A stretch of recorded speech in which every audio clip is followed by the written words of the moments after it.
And good morning, everyone. This is Rotimi Tayo, and we are streaming live from Lagos, Nigeria, West Africa to the entire world. This is the Good Morning Education Show, and we are always excited. And we have a popular saying that it's always a great morning on the Good Morning Education Show, and we are always excited to be here Mondays to Friday, every time 8 a.m. to be precise. And we have wonderful, fantastic voices, experts in the building who are always on ground to share their thoughts, learn together with us, and teach and grow together with us.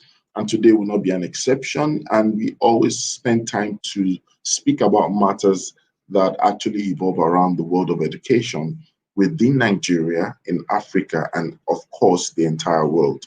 And I'm sure today you're going to have a great time. We already have my friends, my colleague, my partners in progress, not partners in crime, and I would like to welcome them today. And I'm starting with Safety Chick. That's the only chick that we have that has safety consciousness attached to the name. So Safety Chick, good morning. It's happy to be here. Good morning. And we have, of course, my buddy Titi, the tech Titi. Your biscuit body. Good morning, everyone. Me. Why are you exposing me? And I'm exposing myself. Good morning, everyone. Good morning. Okay. And of course, it won't be out of place to bring the spiritual side of things in a prophetic manner, but enabled by technology. We have the prophetic blow. Welcome, Jude Ashedo. Good morning, Titi. Good morning, Safety. I thought Jude was going to put us to shame today. Oh my gosh. There has to be a way. There has to be a way. There has to be a way. Why are thou pushing the buttons? Jude. Yeah. I know that you cannot resist the thing I'm about to say. What if I have a cash gift for you? It's going to be like in dollars, right? Because I'm no longer in Naira land. I'm not in dollar land. Keep your face.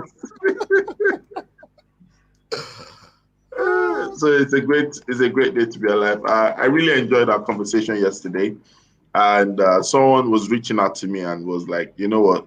I wish you guys actually had like 2-3 hours to talk about the impact and effect of education on the GDP of the nation. And I really got excited from that kind of feedback, meaning that a lot of people are having several shifts in mindset and perspective as regards to the world of education. And that's actually encouraging. So for those of you who are joining us on Facebook or YouTube, wherever you're joining us, please do let us know you're online. Say hello to us. Please state your location. Let us know where you're streaming from. And of course, please contribute, add your comments. And if you have questions, do not hesitate to ask your questions. We have Safety Chick, we have Jude, we have Titi in the building, and we have other analysts who should join us any moment from now. So there's one there's one news that just got in not too long ago, almost 2 hours ago. World Bank is approving $500 million credit for Nigerian girl education. Did you hear about that? I know Jude is going to. That is where I don't want to start talking about it now.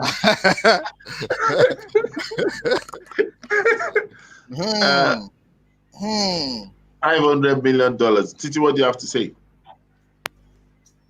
For me, anything that supports education, I'm in full support.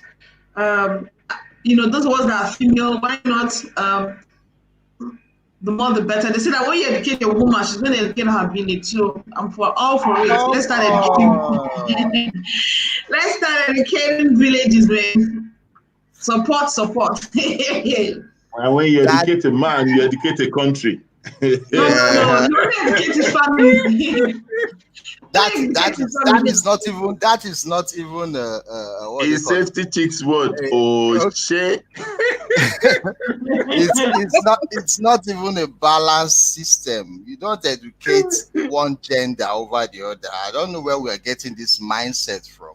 You don't educate one gender over the other. It's just an agenda that they are promoting. The boy is a child, the girl is a child.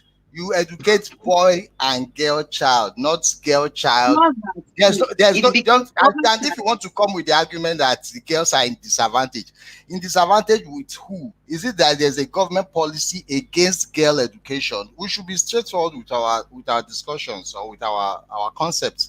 Is there a policy against girls' education? If it's a family thing, then we deal with it from a family thing. Now you are approving 500 million. Is it like you go to every family and start telling them there's free money for girls to go to school? What are we promoting here? I don't know. Okay, so Jude, this is it, right? It's not that they are trying to educate one gender over the other. It's because for a long period. Hold on, no, I'm going so. Okay. It's because for a long time it seemed like one part was relegated to the back. That was why you would hear things like, if you want to send children to school and you don't have enough money, send the boy. After all, the girl, she will get married and she will lose the family name, and stuff like that. That is 1940, and you don't have statistics. Titi, bring out those statistics for that. Statistics, so if I'm not ahead, I will run them out. It's an attempt to bridge the gap. However, I understand that in the course of trying to bridge the gap, most especially in recent times, we've seen a higher rise in girls getting more, and it's now looking like the boys are left behind. So that is where balance now has to come in. And again, you talked about what if it is it that it's some parts. I know that there was a time when some certain kinds of interventions were focused in the north because those particular issues were prevalent in that part of the country. So I know that for this money to have been released, there's some statistics backing it up, and there are probably some problem areas that are being tackled. And yes, the goal is to ensure that there is balance, and not that at the end of the day, girls now go forward and then the boys are left behind. It's just all an agenda. It's just an imperative they are promoting. It's just all no. Both children are important. Both children are important. So if you are providing, there's no reason why they are promoting the girl child. Both of them have been important, but one has been treated more important. Who treats the boy better than the girls? Give me who answered. Who treats? Is it the government or the family? No. Not statistics. There's no statistics to prove that a government is against the girl child. Round one. Over. I love being a moderator, Don't bring this topic again. Let's call my bell of blessing to a bell of ring fight. All right. You know what?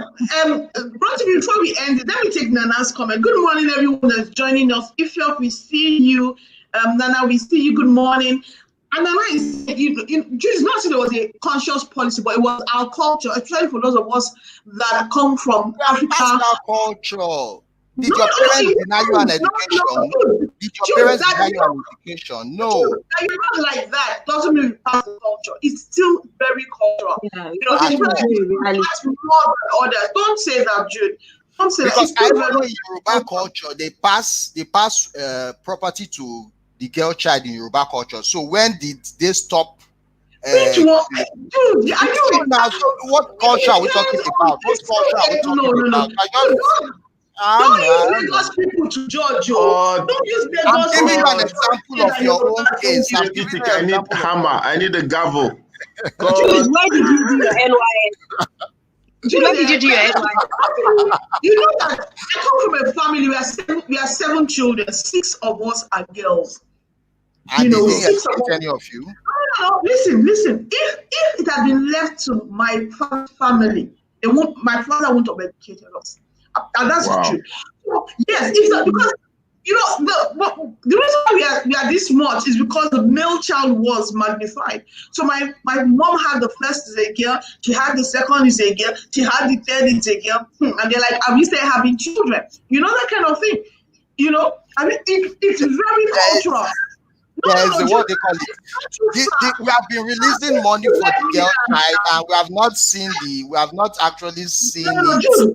And it's not Jude. Now it's about to call in because of you. We are still experiencing the effect of that culture. God, and we need to what's happening, Titi? To help us catch up. So okay, let's go. Educated and enlightened. That's why you didn't listen to his uneducated sisters. I'll reserve the rest for another day. Just go. Dude, remember the code. Dude, he who fights and run. I'm not running. Another day and win. I'm not running. I already have my fact.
This is feeling like WrestleMania. Welcome, brother. The tag team of the ladies has increased. And then we are in the ring and we are ready to rumble.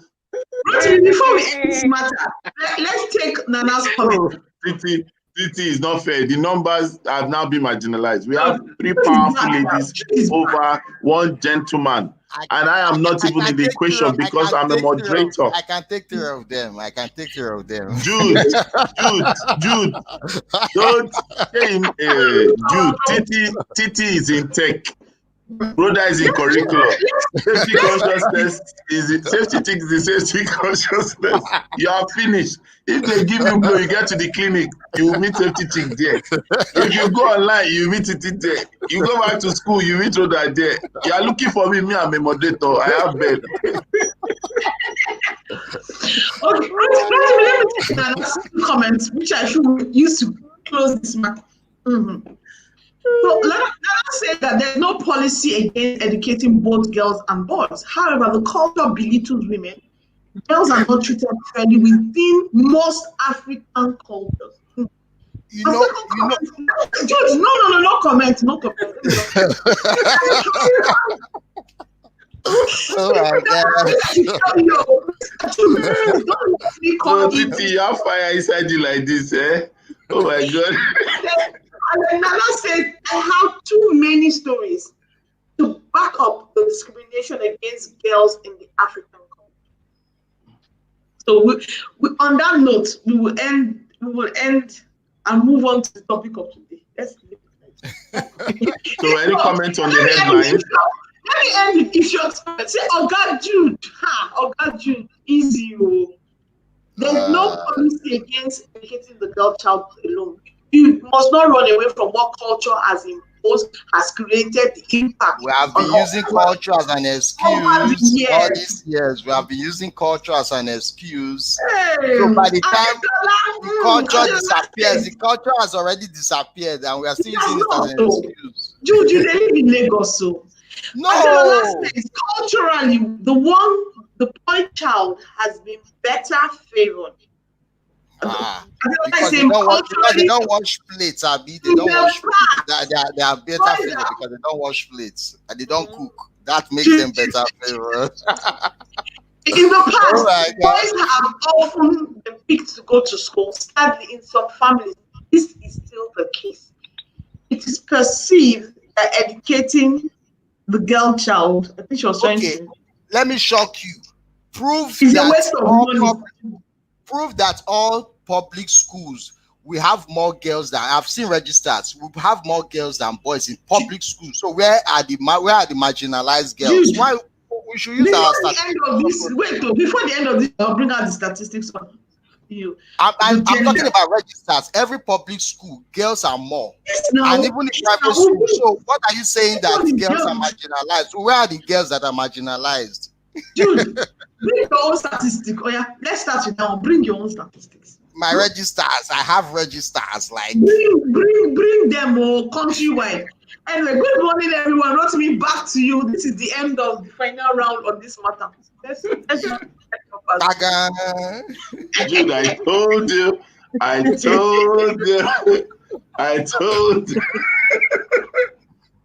No, you sprung it up too early, so I'll just let them slide. We'll fight for another day. Dude, he who fights and run will live to fight another day and win. I'll win. Flawless victory. Rhoda, good morning. How are you? You're looking bright, looking good. I love the blue. Rhoda is dumbfounded. A part of Rhoda is feeling for you, Jude, but you know, she has to stay with the girl folk. Rhoda is not feeling for Jude at all. Because I recommend that every guy to have a best friend as a lady.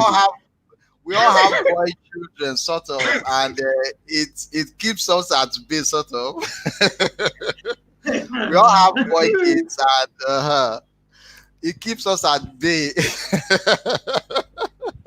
Okay, so back to the matter, back to the business of the day. I noticed that some people joined us today that they're either joining secretly or quietly, but today they had to come out to fight the prophet, the prophetic battle.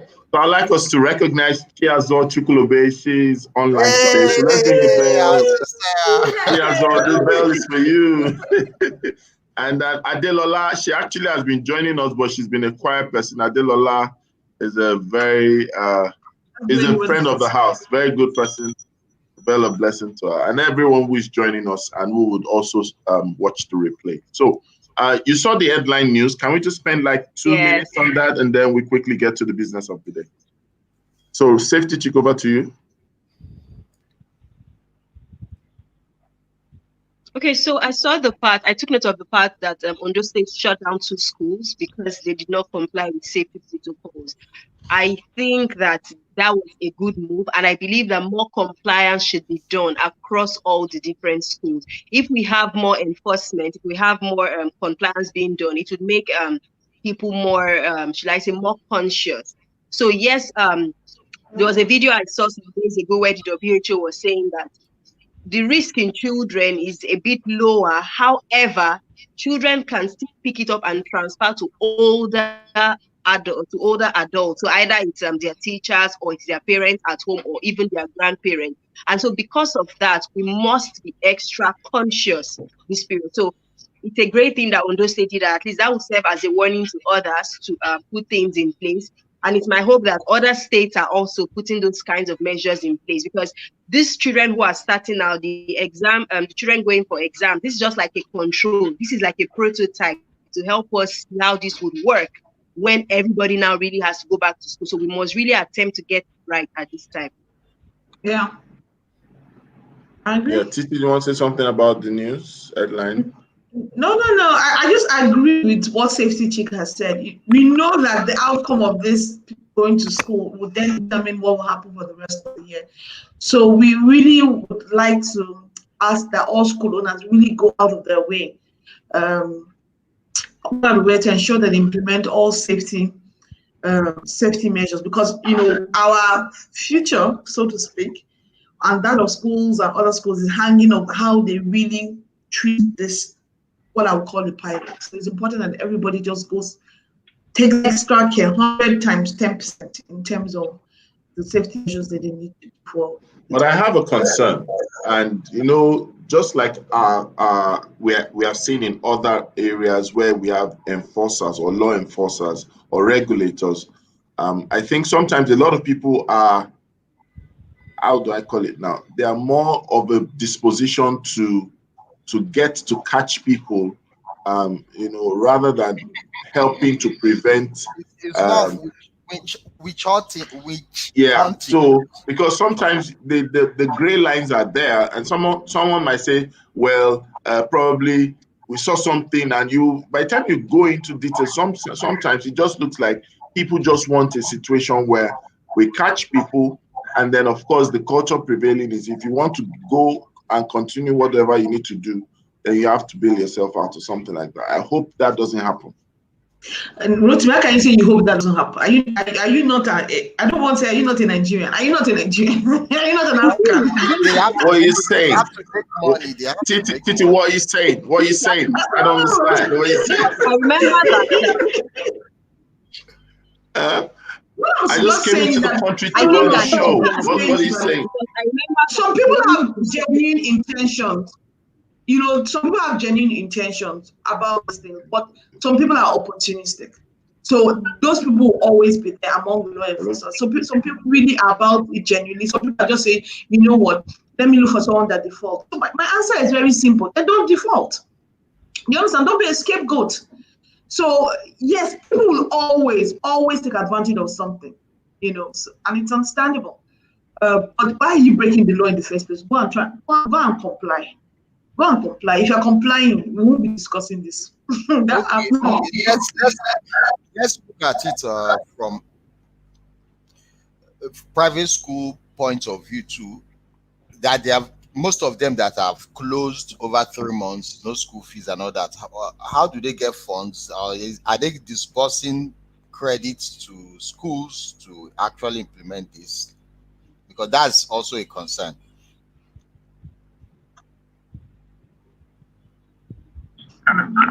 Okay, can you? Safety Chick, do you want to answer that? We shall allow Rhoda to answer. Rhoda hasn't said anything. We haven't Muted, Mr. Okay. Yes, I know. Please. Hello. Okay. We can hear you now. Rhoda, do you want to answer Jude's question? What's his question? If there were if the private schools were given funds, right, to implement the state. Yes. If the private schools were given funds. Yes. Because they have not been collecting school fees, and most of them, I think, they would have run out of cash by this time, if we want to be really sincere. That's an assumption. It may be the reality, but it's still an assumption not supported by some facts and data. And so, I mean, if you are referring to the private sector, there are a lot of private sectors that still went around trying to do one or two things in support of getting back to school. So, I mean, we don't have any information that says that there's a fund for education as a palliative in this time to get the schools back to school. I don't have that information. I have not read it anywhere. So probably the answer is a no. The state governments and the federal government are in the business of public education. So I would imagine that that's their focus in terms of getting their own schools back to school. So my answer. Thank you, Rhoda. Thank you for that.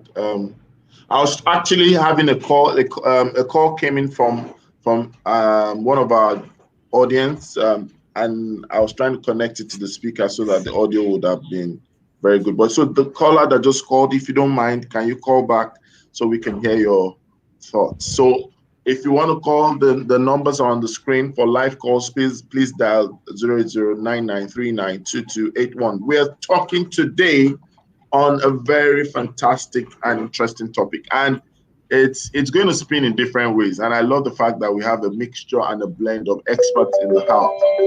All right, so let's take the call quickly. Hello, good morning. Good morning. Yes, please tell us your name and where you're calling from.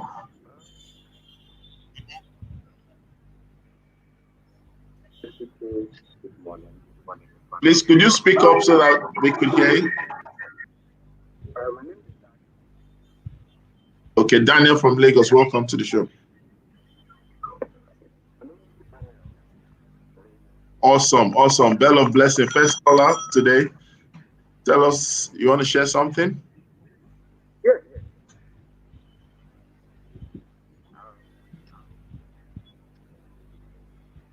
I can hear you.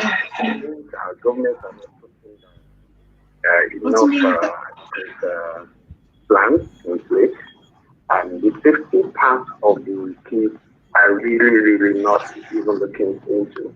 And then if you look at pictures that are going around a couple of weeks ago about the kids in Asia using a face shield and no mask. So the question is, do we even have the resources? But I think a lot of things that our governments are doing are so hypocritical that they just want to do what the Western world are doing, but not doing the right thing. So in the first, hello? Yes, we can hear you. Just speak up a bit. We can hear you. Oh, okay. Now, there are a lot of schools that even through the schools, you won't see wash hand basin. The least, you want to wash hand basin outside, not to talk of the sanitizer. So the point is there is no regulatory team set up by the government to move around. If you're going to open school, we're not saying that you should not open school, but do the needful, move around, put the needful in place. Let everybody know that these are the things that you need to do for your kids to help them. I mean, that will make them to be able to resume properly. And point is, do we? Hello, Daniel. Are you there? The question is, do we even have the resources? Do we have the resources? We okay.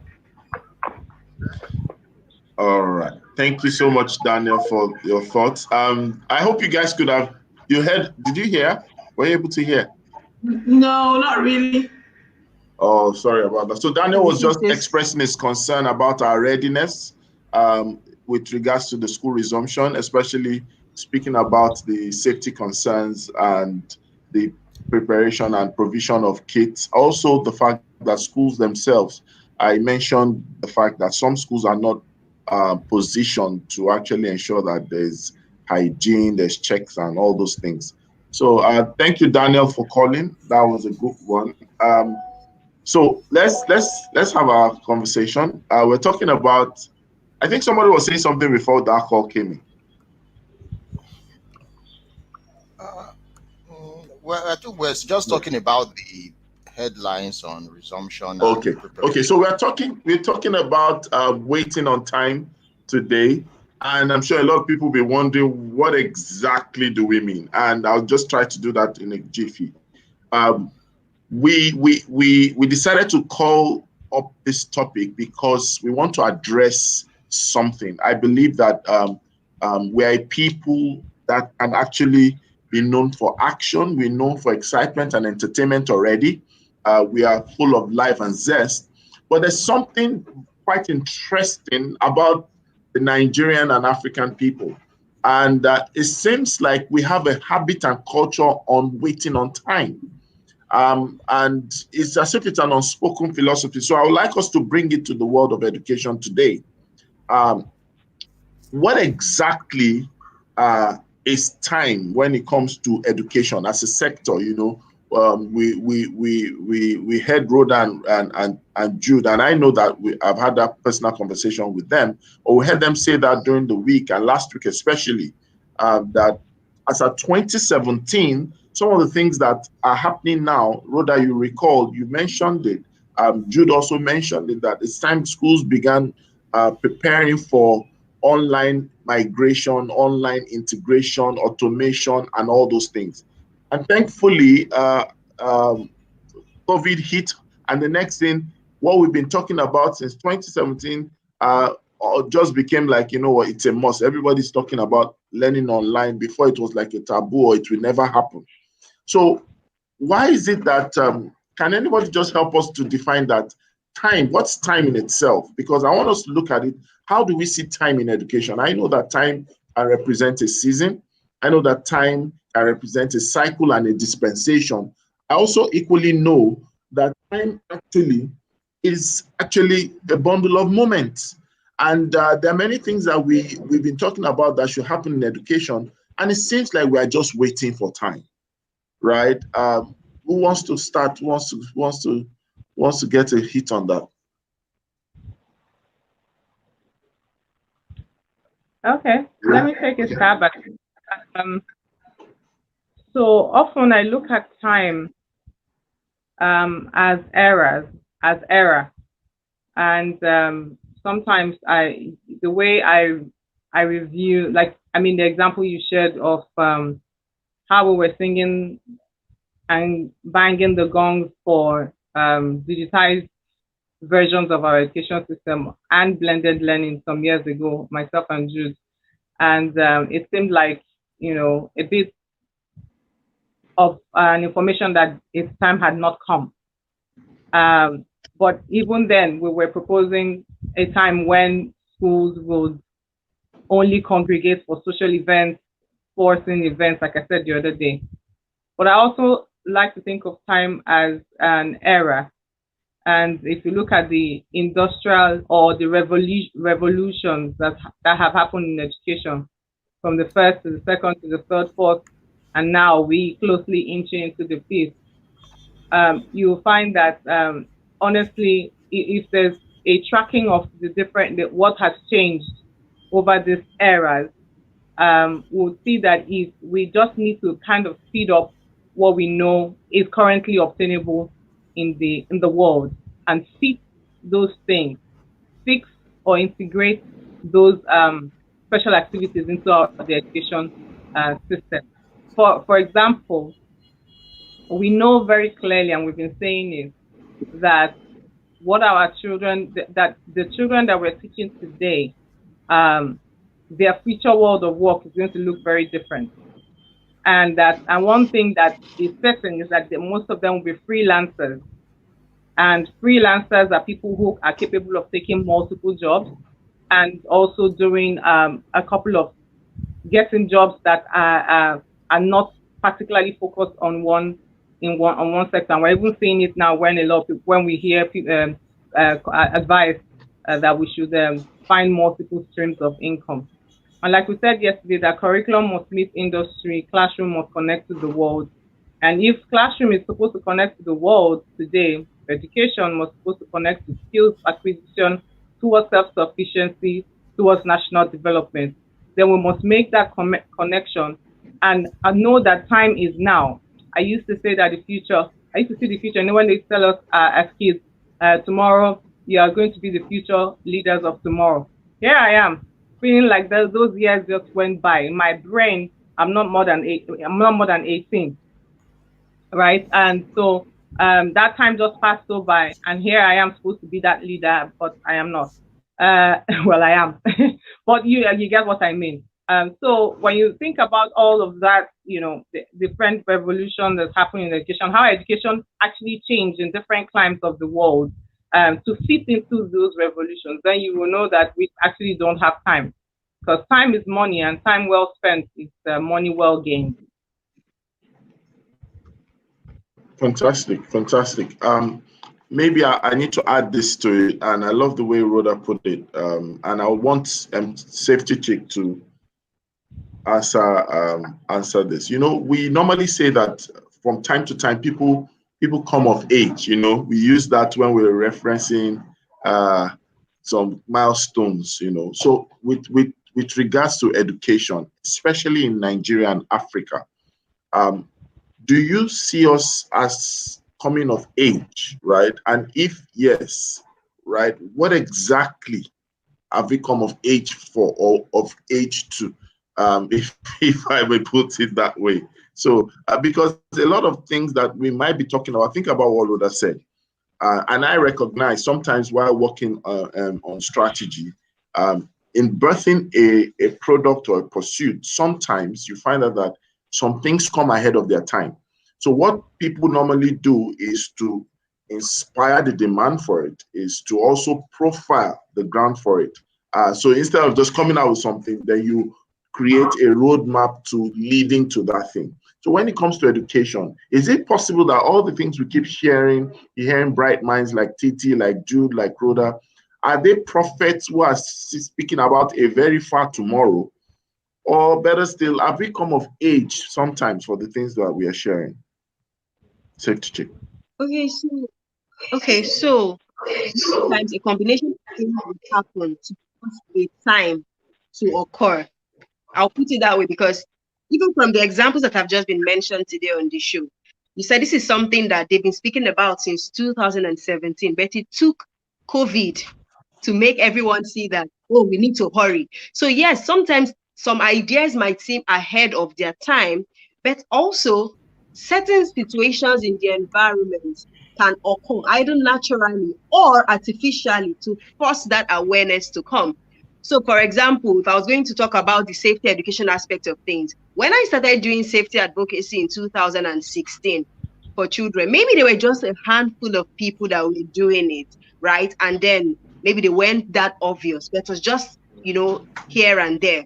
But because I became a bit obvious doing it, more safety professionals thought that, okay, we can also do this. And now we have more safety professionals doing it across the country.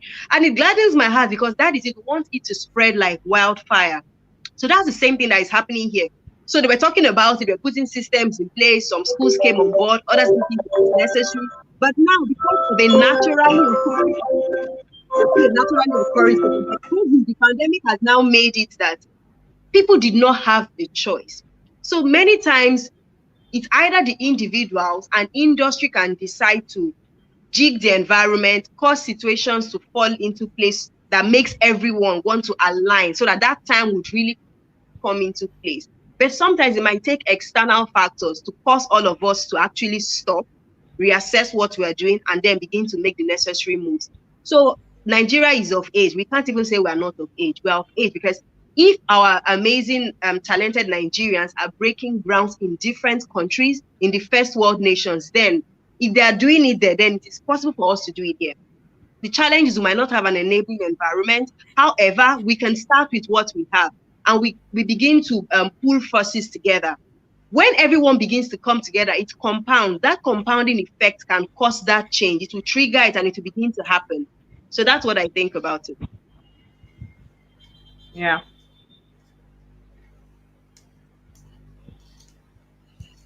Fifi? Yeah, I'm here. Is Rotimi not? Hello. All right, Titi. Okay, Rotimi is back. Safety Chick says that we've come of age, right? I didn't go anywhere. So we have come of age. What have we come of age for? So that we begin to stress these things.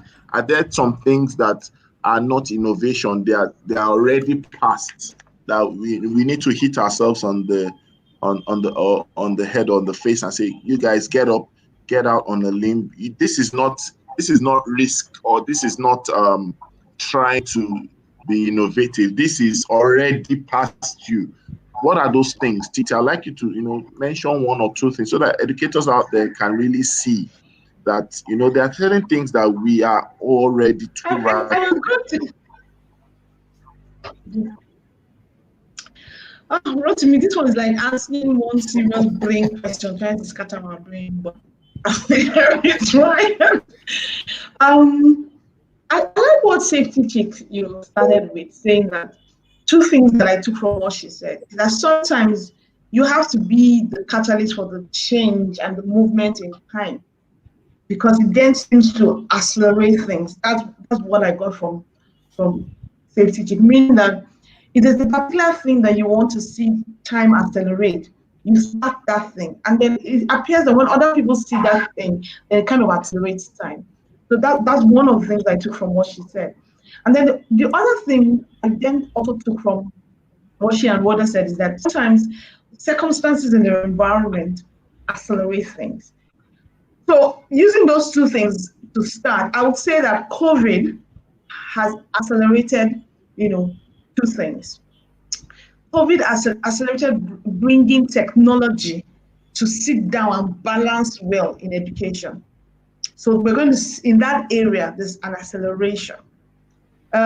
Acceleration in terms of teachers, which is something that has been advocated for them being not looking at technology as, something strange and something horrible. So this period has helped bring that, has helped change that. Teachers using technology more. So we're going to see a lot of that happen, teachers using technology more. We're going to see children using technology more. Because what has happened is that for those of us that our children have done online learning, we found that even during this period, their use of technology has taken leaps and bounds. So we're going to see our children use it more. We're also going to see technology being used in the classroom more. So a lot of those things, we're going to see a lot of more smart devices being used, even now, a lot more. So when I look at education, I see a lot of things in that light. And the good thing about that is it also opened the world out there. Sometimes we can sit in our bubble and look as if we are kings and queens of our, the one-eyed man in the land of the blind. So as more people go online, they're going to see, the bigger picture. They're going to see a lot of things as is being done in the world. And hopefully a bit of that is going to begin to trickle down to, things that we do. So I really like that. I'm grateful for this opportunity that it has done. But closing to what Safety Chick said, wherever there's an area where you see that things have not been done and you want it to be done, and say be that first light that other people will then take their own light from. So if there's a specific area that you think we need to be focusing more, we need to accelerate time in, I would say be that light that starts off the process of acceleration. Dr. Jude, Prophet Jude, any words on this? And what are your thoughts? What vision do you see? Just almost like saying, what's your education dream? What should be our education dream as a nation? Okay, this is how I actually also use it during my private trainings. This is how I trace it. If we have in the future, we already know what the future is holding or what the future is talking about, right? We're already seeing the hands on the wall. So if we already know that, then the simplest way to approach it is break that future into bits and pieces till you make it available to even the nursery school students. So if, for example, you are having a future formula in maths as a particular equation, then breaking that equation into parts and spread it into the educational system from the university, that's from the complex to the simple, meaning from the university to the nursery school, makes it possible for somebody in the nursery school to start tracking that path towards that future. So it's my take on it that we already know the future. So all we simply need to do in terms of tracking that time or working with that timeline is simply to break that future into several bits and pieces and infuse it into our educational curriculum, into our day-to-day work in education and schools, so that every child have a taste of that future and start working towards that future. And by the time they finish each step, by the time they complete that equation, you find that they are already ready for that future. All right. So next question. Rhoda, why are you laughing now? Why are you laughing? I mean, next question. No, you can't run away. Why are you laughing? No, I mean, you know, the reason why I'm reviewing time as an era is because the sole purpose of education is to raise human beings who are self-sufficient and can be productive in their and can be productive or contributory to their environment. And if those people are not able to do that, then how can we not now look at time as now? So that's why you know I was just smiling in my head, you know, with everything everyone has said. So Yeah, if I was to rephrase it, right, looking at time being now, so it might also be safe to say that tomorrow is possibly going to be too late, right? Absolutely. Mm-hmm. So let's frame this as experts and top voices within the sector with different views. So what is tomorrow being too late for? If we're to place a sentence by that and say tomorrow is too late, yes. What is tomorrow too late for? You know why tomorrow is late? Because tomorrow continues to be looked for. We keep waiting. When you are waiting for tomorrow, like you've heard the phrase, tomorrow may never come, right? That sometimes that's the challenge. That is the challenge, because tomorrow says I can wait. I can wait. I can spend the money, you know, later. I can let me gather those people that I need, all the resources. I can get it. It can wait, basically. And when you are in this conversation of education cannot wait. It cannot. It must provide the platform for human beings to self-skill and be productive. It cannot wait. Sometimes when we talk about learning outcomes and what the children are supposed to be experiencing, you know, we say it from a comfort place because we think because we have access to it, right? Every day that a child misses school is significant to that child's progress in life. So I like to say this conversation cannot wait. Hence, time is now.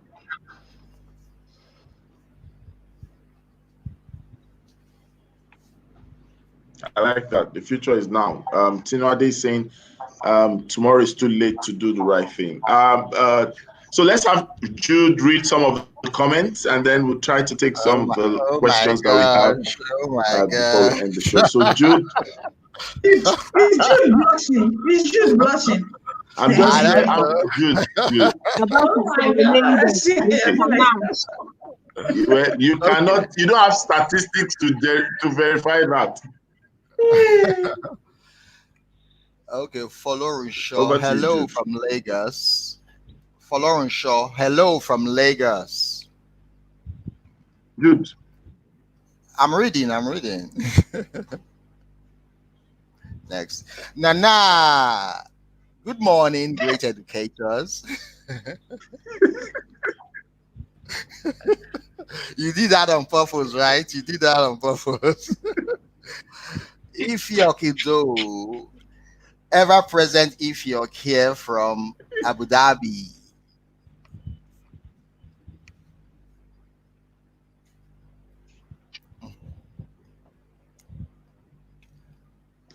Okay, at Ifiok. Okay. Nana. Mr. Rotimi, leave it now. You're scrolling too fast. Oh, sorry. It's my network. Sorry about that. Okay, Nana. There's no policy against. Can you see it now? Okay, yes, I can see it. There's no policy against educating both girls and boys. However, the culture belittles women. Hmm. Girls are not treated fairly within most African cultures. Hmm.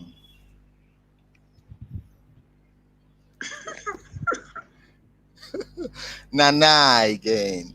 Mr. Jude, please do not let me call in this morning. Okay. I would like to hear Nana's voice.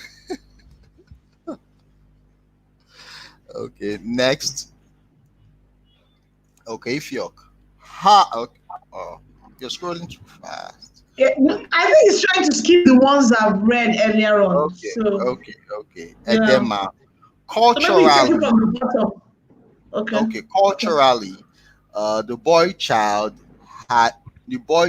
had been better favored. Hmm. In the past, boys were often picked to go to school. Hmm. Sadly, in some families, this is still the case. It is perceived that educating the girl next. Okay. Nana, Rhoda, you have comprehensively done justice to the idea of thinking that time is a million years away. Hmm. We need to be in tune with seasons, irrespective of our areas of expertise and interest. I think we need to be more proactive and become proactive Do us. and become okay and become doer, not just talkers, especially as educators.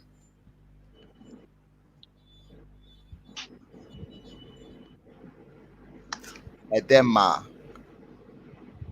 see how we rejected deregulation in oil and gas sector during Obasanjo's time. It has not become easier to deregulate over the years. We keep shouting subsidy till now, almost 20 years later.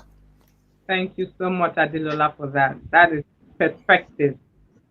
Ifiok, it is nice that Mr. Jude gets to read the comments. Oh my gosh.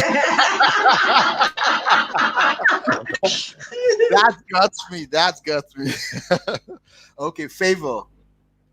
It used to be that, or as it is today, students are expected to graduate from school before experiencing the real world. Why waiting for the long?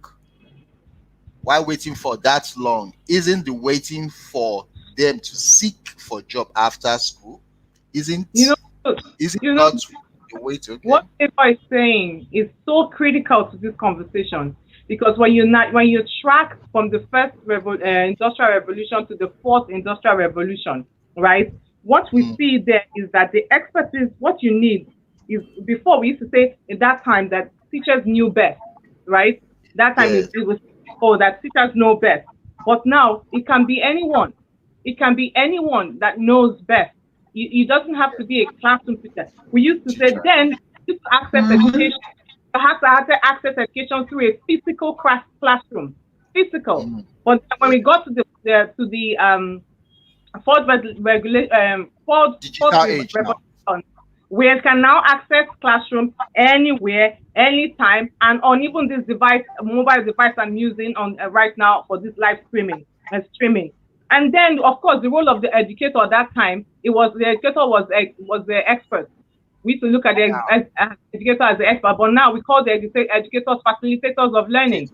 So just for Because the the whole knowledge is all everywhere now. The knowledge is everywhere. every So nobody's a comment, monopoly of knowledge at this point in I'm time. telling I'm telling you, favorite comment is so critical. That's why when we say stop making them to copy notes, people don't get it. Yeah, Because it. look, it's not important. Believe Yeah. me, that's what's important. What's important is not taking notes or writing notes. What is important is making notes. Them making, from taking to making, That's right? where So critical just thinking understanding comes that, into play. Yes. yeah, just that analysis that comes from them to understand the process of learning and what they've learned, they then make out theirs, and then they make it out in bullet points, and then they just type. So if I were the one, I would emphasize on typing, a lot of typing for children, because you continue to type anyway, and then a lot of use devices. So that's what the fifth comment is so critical to this conversation. Honestly, I love his comment. I love his comment. I was having, the later part of his comment was the same discussion I was having with my son. I was telling that in my parents' days, I had to wait for my parents to pay my school fees. But in today's world, he doesn't have to wait for me to pay. He can start earning the money and pay his university. He doesn't need to wait to finish to earn the money. That's the conversation I was having. That's the truth. In those days, it was like a stage by stage. And now things can, you can start anywhere. So you don't have to wait till you finish university to get a job.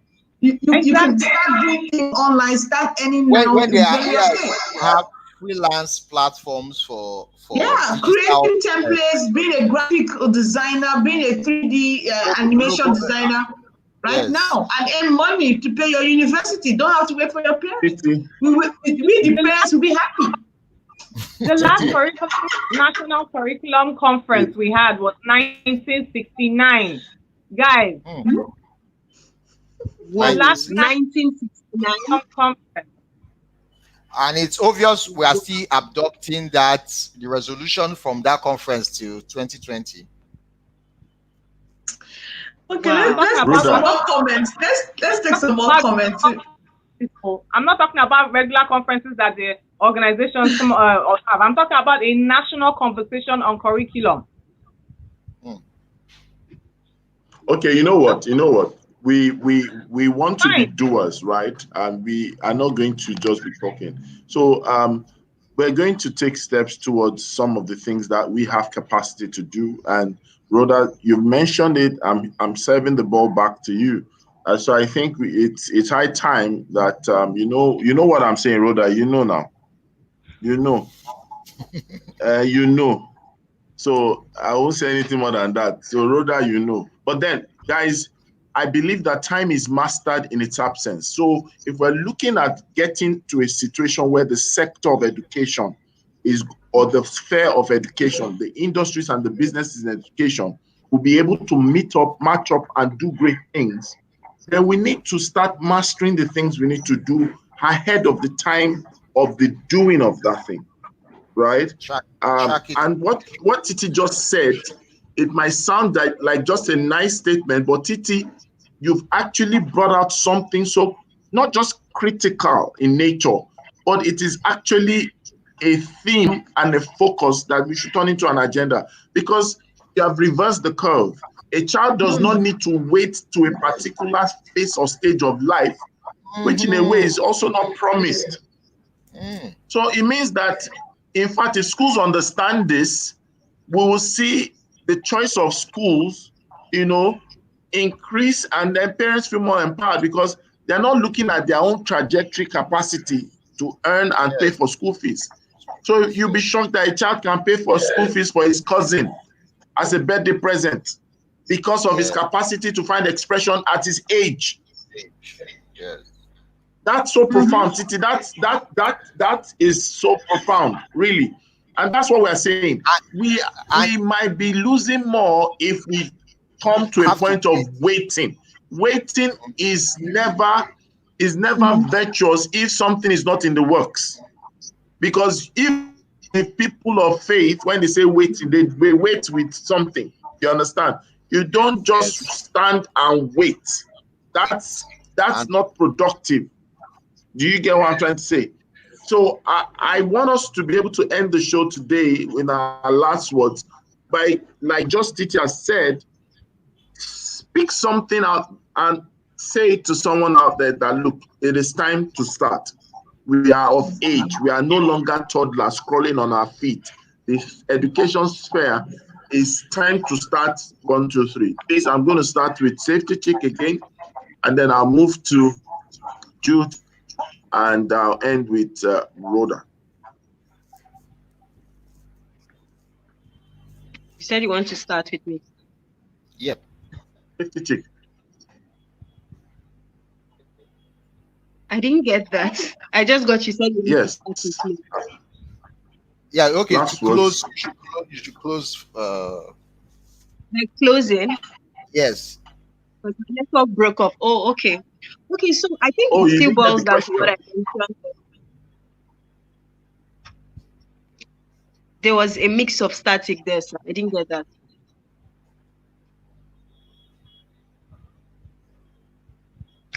Closing words, right? Just to yes, be sure closing I'm on the words. right track. Okay, Yes, okay.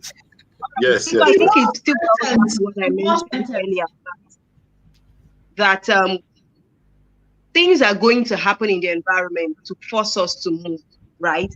And we need to be conscious, we need to be sensitive. It shouldn't be that as the time unfolds, then we are stuck, we are afraid to actually make the move. We should. And I think that something that also makes people a bit reluctant to move, even when the time is upon them, is fear. The fear that will my little count. Yes, your little will count when it is continuous, when it is consistent, and when it is done in collaboration with others. Eventually, it becomes that big hole. And that's why very recently I've been talking a lot about compounding. Because the more we realize that we can't do a lot of things by ourselves, and the more we realize that we should be more intentional about each step, we would see that that big thing we're trying to achieve is going to happen.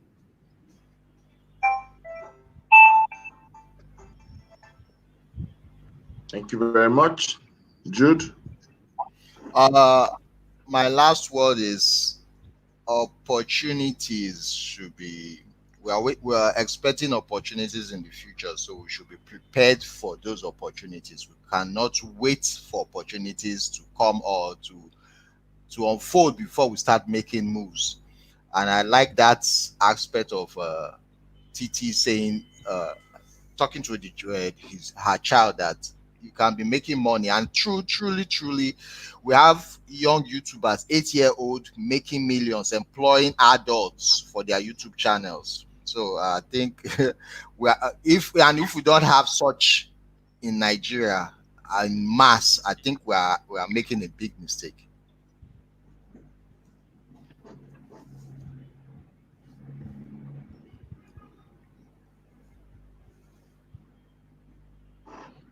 Mr. Jude, what's What's happening? happened? Oh, did you hear me? On. Okay, Okay. Titi. Yeah, we Yeah, had. Yeah. What I'll say, whatever you want to do, it start today, not tomorrow. Start today. Whatever anybody out there listening to us, whatever you said, oh, I was going to do, just start today. Do the research today. Tell someone today about it. Just start. Just start.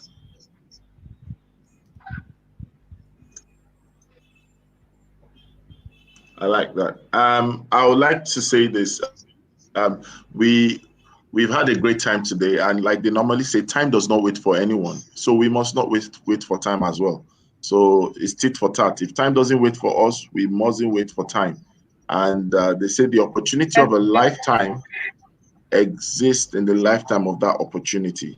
And so everyone needs to understand that we need to create the leverage at the time that we have and make sure that we come out with a sector that actually shows that it's of age. So thank you so much for all those individuals who have joined us today, comments from them, questions from them, and of course to Daniel that called, our only caller for today. Thank you so much. So this is the end of the show today, and we're excited. We will see you tomorrow. And tomorrow is going to be a great time. And we have a surprise for everyone tomorrow. Just watch out, stay tuned. Yeah. And that's Yep. bye-bye for Yeah. now. Bye. Say When bye-bye I to see her, Nana. Jude, bye-bye to Nana. Bye, Nana, bye. everyone.